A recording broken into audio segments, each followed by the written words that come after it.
Sir, আপনার বিষয়ে আমরা অনেক খোঁজাখুঁজি করে আপনার সন্ধান নিয়ে আমরা এখানে এসেছি আজকে। তো আপনি আপনার নাম পরিচয় দিয়ে আপনার যে ছাদ বাগানের যে প্রজেক্টটা করেছেন এই বিষয়ে আমাদেরকে একটু বিস্তারিত বলুন। আপনাদেরকে ধন্যবাদ জানাচ্ছি। আসলে আমি কৃষিবিদ মোহাম্মদ ইবাদ আলী। আমি শিকড় প্রযুক্তি নিয়ে গবেষণা করেছি। আপনারা যে সাধারণভাবে ছাদ কৃষি দেখেন, আমারটা কিন্তু সম্পূর্ণ ভিন্ন। এই পদ্ধতিতে আমি বাংলাদেশের প্রথম ছাদ কৃষি করেছি এবং শিকড়ের গঠন এবং বিন্যাস অনুযায়ী ছাদ কৃষি করেছি।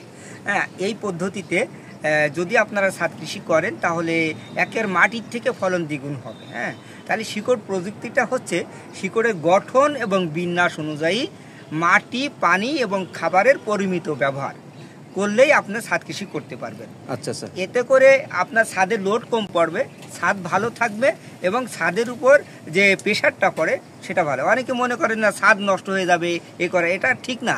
একেবারেই পরিকল্পিত উপায়ে ছাদ কৃষি করলে জমি থেকে ফলন ভালো হবে এবং ছাদটাও চমৎকার থাকবে। আচ্ছা আচ্ছা, আপনি যে যে ছাদ কৃষি করেছেন, জি জি, মানে আপনি এই পরিকল্পনা পেলেন কিভাবে? আসলে এটা আমি সেই 17 বছর আগেই গবেষণা করেছি ইউনিভার্সিটি থাকা অবস্থায়, যে আসলে যে মানুষ বাণিজ্যিকভাবে ছাদে কিভাবে সবজি চাষ করতে পারে, কিভাবে ফল চাষ করতে পারে, এটা দীর্ঘদিন ধরে আমি গবেষণা চালায়ে এতদিন পরে এই যে আমি সফলতার মুখ দেখেছি। এই 2024 সালের শেষের দিকে সফলতা পেয়েছি, যে আসলে এতদিনের গবেষণা। কারণ এতদিন তো আমার নিজের কোনো বিল্ডিং ছিল না, আমি নিজে করতে পারতাম না। এই জন্য আমি এতদিন সময় নিয়েছি, কিন্তু এটা ড্রয়িং ছিল, ডিজাইন ছিল, আমি এটা করেছি, এখন সফল মোটামুটি। আচ্ছা, এই ছাদ কৃষিতে বা এই ছাদ বাগানে আপনি কত প্রকারের সবজি লাগিয়েছেন? এখন 22 প্রকারের সবজি আছে, ফল আছে 22 প্রকারের। কি কি সবজি লাগিয়েছেন? ধরেন লাউ, কুমড়া, কিছুদিন আগে ঝিঙ্গা, চিচিঙ্গা, আবার বরবটি আছে, ধনিয়া আছে, মিষ্টি কুমড়া আছে, আবার শসা আছে। লাউ তো প্রচুর পরিমাণে।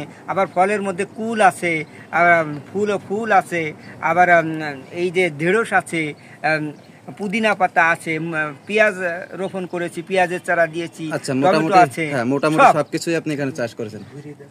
আচ্ছা আচ্ছা, তো যদি আরো একটু বলেন আপনাদের আমাদেরকে, তো এই ছাদ বাগানের ছাদের উপরে যে আপনি এই যে প্রজেক্টটা করেছেন, জি, ছাদের কি কোনো ক্ষতি হবে? না না, ছাদের কোনো ক্ষতি হবে না, বরং ছাদের সেলফ লাইফ বেড়ে যাবে এবং ছাদের লোড কম পড়বে, ছাদ পরিষ্কার পরিচ্ছন্ন থাকবে এবং ছাদের সৌন্দর্য বেড়ে যাবে। আপনারা দেখেন, আমার ছাদটা দেখে যান। এবং নিচেই আমি ছাদ কৃষি করেছি, অর্থাৎ ছাদ থেকে প্রায় 1 ফুট উপরে স্থাপন করেছি, মাচা করে দিয়েছি। অর্থাৎ মাচা করে দেওয়ার ফলে নিচের থেকে আপনারা চাষাবাদ মানে পরিষ্কার পরিচ্ছন্ন করা যায় এবং চাষ করতে পারে যে কেউ। আপনারা দেখুন, পাশেই দেখলাম যে একটা চৌবাচ্চার ভিতরে আপনি সম্ভবত মাছের চাষ করেছেন, এই বিষয়ে একটু বলেন আমাদের। আসলে আমি চিন্তা করেছি একটা ছাদ থেকে পূর্ণাঙ্গ পুষ্টি যেন পাই, সেখানে মাছ থাকবে, সেখানে সবজি থাকবে, সেখানে মুরগি থাকবে। আমার এখানে মুরগির চাষও হয়, মাছের চাষও হয়। তখন চৌবাচ্চা ছোটো করেছি এবং দেশি শিং মাছ আমি চাষ করেছি, আসলে হয় কিনা দেখার জন্য। তা মাশাআল্লাহ আজ পর্যন্ত ফলাফল ভালো পেয়েছি।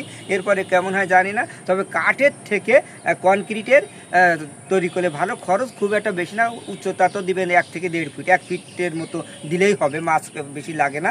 তা এভাবে আপনারা করতে পারেন, আর ঘুরে দেখেন, চমৎকার লাগবে। আচ্ছা, এই ছাদ বাগান করে কি পারিবারিক চাহিদা পূরণের পাশাপাশি অর্থনৈতিকভাবে লাভবান হওয়া সম্ভব?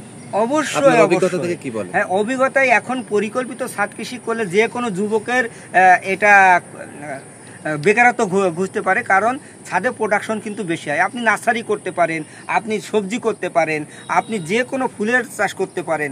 এখন বাণিজ্যিকভাবে করার সম্ভাবনা সবচেয়ে বেশি।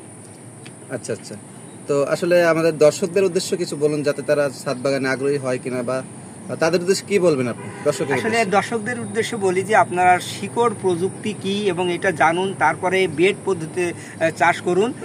বছরের পুরো পুষ্টিটা আপনার ছাদ থেকে সংগ্রহ করুন, আপনার পরিবার সুরক্ষিত থাকুন, বিষমুক্ত সবজি চাষ করুন, এই কামনাই করছি আমি। আচ্ছা, আপনাকে অসংখ্য অসংখ্য ধন্যবাদ আপনাদের আমাদেরকে সময় দেওয়ার জন্য।